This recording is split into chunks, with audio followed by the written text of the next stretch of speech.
देवराव भाऊंनी हे आयुक्तालय 2014 ते 19 मध्ये 15 ऑगस्ट 2018 ते मंजूर केलं आणि तेव्हापासून या आयुक्तालयाची सुरुवात झाली. इंद्रायणी नदीमध्ये जे प्रदूषण होत होतं त्याच्यासाठी मुख्यमंत्र्यांनी 550 कोटी रुपये दिले. तेव्हा बऱ्याच वर्षापासून फक्त त्याच्यावर राजकारण होत होतं. राजकारण होत असताना त्याच्यावर कधीच कुणी हे नव्हतं केलं. आमच्या स्थानिक लोकांनी केली असेल किंवा तिथल्या उद्योजकांनी. पण ती नाराजी आज जर पुढला विचार केला पुढल्या जनरेशनचा तर ती कारवाई गरजेची होती. कारण पुढली जी काही आपली पिढी आहे ती सुरक्षित राहिली पाहिजे, त्यांना चांगलं आयुष्य मिळालं पाहिजे, आपल्या माता भगिनी सुरक्षित राहायला पाहिजे. तर आमच्या वैष्णव धर्म वारकरी हा आमच्या धर्माचा कणा आहे. भाजपचे भोसरी विधानसभा मतदारसंघाचे आमदार महेश लांडगे दादा माझ्यासोबत आहेत.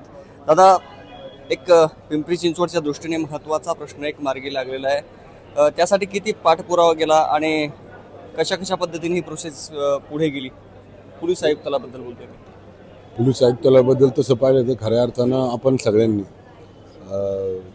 मुख्यमंत्री देवेंद्र भाऊ यांचं मनापासून धन्यवाद दिलं पाहिजे, त्यांचं अभिनंदन केलं पाहिजे. पिंपरी चिंचवड शहराला वेगळी ओळख आयुक्तालयाच्या माध्यमातून किंवा पिंपरी चिंचवड शहराची वाढती लोकसंख्या आणि तिथले जे वाढणारे गुन्ह्याचं प्रमाण पाहून देवराव भाऊंनी हे आयुक्तालय 2014 ते 19 मध्ये 15 ऑगस्ट 2018 ते मंजूर केलं आणि तेव्हापासून या आयुक्तालयाची सुरुवात झाली. त्याच्यानंतर आजपर्यंत पिंपरी आयुक्तालयाची बिल्डिंग असेल किंवा आजचा जो GR निघाला त्याच्यासाठी खऱ्या अर्थाने तर आपण पाहिलं तर आमच्या शहराचे आयुक्त पोलीस आयुक्त आदरणीय चोबे साहेब यांनी पण फार पाठपुरावा केला. त्यांनी ज्या दिवसापासून चार्ज घेतला त्या दिवसापासून आत्तापर्यंत त्यांनी पोलीस आयुक्तालयामध्ये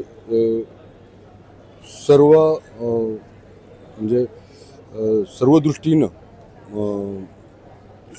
सगळ्या सुविधानं म्हणजे पोलीस आयुक्तालय असावं या दृष्टीने त्यांनी आराखडा तयार केला आणि चोबे साहेबांनी त्याच्यावर काम करून आजपर्यंत पाठपुरावा केला.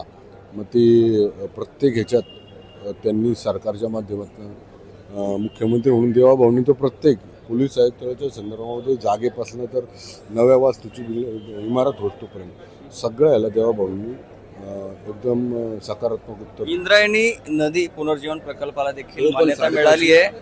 वारकऱ्यांसाठी दिलासा आहे आणि पिंपरी चिंचवडकरांसाठी किती मोठा दिलासा आहे? इंद्रायणी नदीमध्ये जे प्रदूषण होत होतं त्याच्यासाठी मुख्यमंत्र्यांनी 550 कोटी रुपये दिले. नगरपालिकेचं काम चालू होत असताना PMRTचे खर्च करणारे म्हणजे इंद्रायणी नदीच्या उगमापासून तर संगमापर्यंत जो सुधारण्याचा जो काही प्रकल्प आहे नदी सुधारण्याचा प्रकल्प नमामि इंद्रायणी म्हणून तसा त्या प्रकल्पाला पूर्णपणे मान्यता देऊन त्याच्या सगळ्या परवानग्या घेऊन NOC घेऊन त्याच्यानंतर त्यांनी त्याला निधी पण उपलब्ध करून दिला. तेव्हा बऱ्याच वर्षापासून फक्त त्याच्यावर राजकारण होत होतं. राजकारण होत असताना त्याच्यावर कधीच कुणी हे नव्हतं केलं. पाणी दूषित का होत होतं, इंद्रायणी दूषित का होत होती, ही गंगा आमची जी इंद्रायणी ही गंगा माता ही दूषित का होत होती याच्यावर कोणी प्रामुख्याने लक्ष नाही. पण ज्या गावांची लोकसंख्या 10,000पेक्षा जास्त आहे त्या सगळ्या गावांचे STP प्लॅन्ट असले त्यांना रिसायकल रियूज करण्यापर्यंत सगळे प्रकल्प याच्यामध्ये आहे. त्यामुळे ही इंद्रायणी नदीला म्हणजे गतवैभव प्राप्त करून देण्यासाठी एकदम छान आणि सगळ्या वारकऱ्यांना सगळ्या आमच्या वैष्णव भक्तांना सगळ्यांना याच्यामुळे आनंद झाला. आता तुम्ही पावसाळी अधिवेशनामध्ये आपण बोलतोय तर कुठले प्रश्न मांडले भोसरी विधानसभेचे आणि कुठले बाकी आहेत? आता रेड झोनच्या संदर्भामध्ये कायम रेड झोन हा केंद्र शासनाच्या अखत्यारीत असलेला प्रश्न असं म्हटलं जायचं आणि नेहमी तिथल्या ज्या पण आमचे बाधित लोक आहेत जी रेड झोनमध्ये त्या रेड झोनमधल्या बाधित लोकांचा कायम त्याच्यामध्ये पुढाकार असायचा आणि ते नेहमी हा प्रश्न सुटावायच्याकरता प्रयत्न करत सातत्यानं रेड झोन झाल्यापासून आत्तापर्यंत तिथं राहणारे आमचे स्थानिक ग्रामस्थ असतील किंवा बाहेर तिथं अर्धा गुंठा 1 गुंठा घेतलेले लोकांनी जी घरं बांधली ती असतील किंवा स्मॉल स्केलवाले असतील किंवा अन्य सगळे जे घटक असतील ते या रेड झोनमुळं त्यांना टांगती तलवार होती त्यांच्यावर एक संकटाची. पण आता काय केलं राज्य सरकार त्याच्यामध्ये सहभागी घ्यावं अशी माझी भूमिका होती.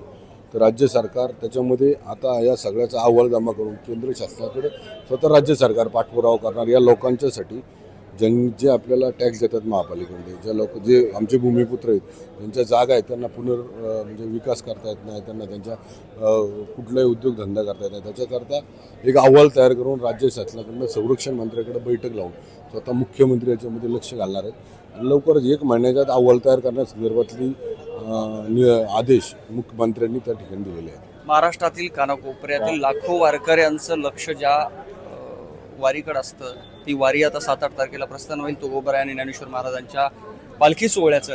त्यासाठी एक आमदार म्हणून, महेश लांडगे म्हणून काय वेगळ्या सुविधा यावेळेस वारकऱ्यांसाठी असणार आहे तुमच्याकडे? हे बघा, म्हणजे तसं पाहिलं तर आमच्या वैष्णव धर्म वारकरी हा आमच्या धर्माचा कणा आहे. तसं पाहिलं तर धर्माची भगवी पताका घेऊन हे सगळे वारकरी पंढरपूरला चालत प्रयाण करतात. त्यांच्या सुविधांमध्ये कुठलीही कमतरता, त्यांच्या आरोग्याच्यासाठी, त्यांच्या राहण्यासाठी, त्यांच्या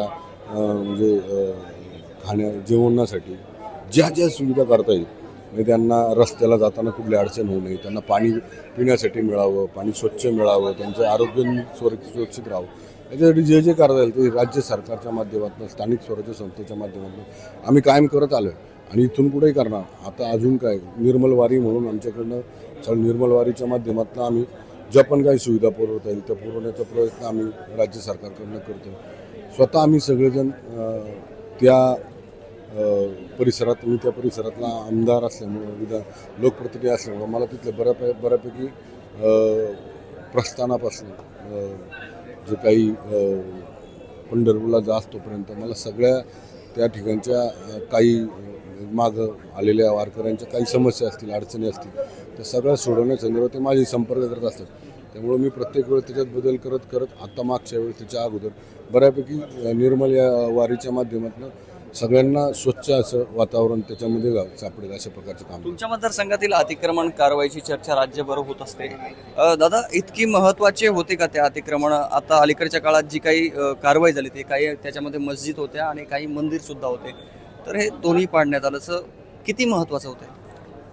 महत्त्वाचं तुम्ही त्यावेळेसही सांगितलं होतं. आत्ता तो परत विषय न गेला, पण काही दृष्टीनं सुरक्षित राहण्यासाठी बघा माझ्यावर नाराजी झाली बऱ्याचशा लोक, पण ती नाराजी मी आत्ता स्वीकारली. त्यांनी माझ्यावर नाराजी व्यक्त केली असेल, काही लोकांनी, आमच्या स्थानिक लोकांनी केली असेल किंवा तिथल्या उद्योजकांनी, पण ती नाराजी आज जर पुढला विचार केला पुढल्या जनरेशनचा, तर ती कारवाई गरजेची होती. कारण पुढली जी काही आपली पिढी आहे ती सुरक्षित राहिली पाहिजे, त्यांना चांगलं आयुष्य मिळालं पाहिजे, आपल्या माता भगिनी सुरक्षित राहायला पाहिजे, त्यांना म्हणजे देश सुरक्षित राहत असताना आपला परिसरही सुरक्षित ठेवा आणि त्या सुरक्षित ठेवण्यामागं आपली काही जबाबदारी ती आपण स्वीकारून केलं पाहिजे. त्यामुळे मी जाहीरपणे त्या कारवाईचं समर्थन केलं, आज पण करतो. जे काही आमच्या स्थानिक भूमिपुत्रांचं नुकसान झालं त्या संदर्भामध्ये मी बोलत म्हणजे मी त्याच्यावर बोलत असतो. पण त्यांचं नुकसान कसं आपल्याला भरून देता येईल, त्यांना त्यातनं कसं परत उभं करता येईल याच्यासाठी प्रयत्न माझे चालू आहेत. यावर्षी काय वारीत चालण्याचं काय डोक्यात ठरवलं? नाही, आम्ही प्रत्येक वर्षी असतो.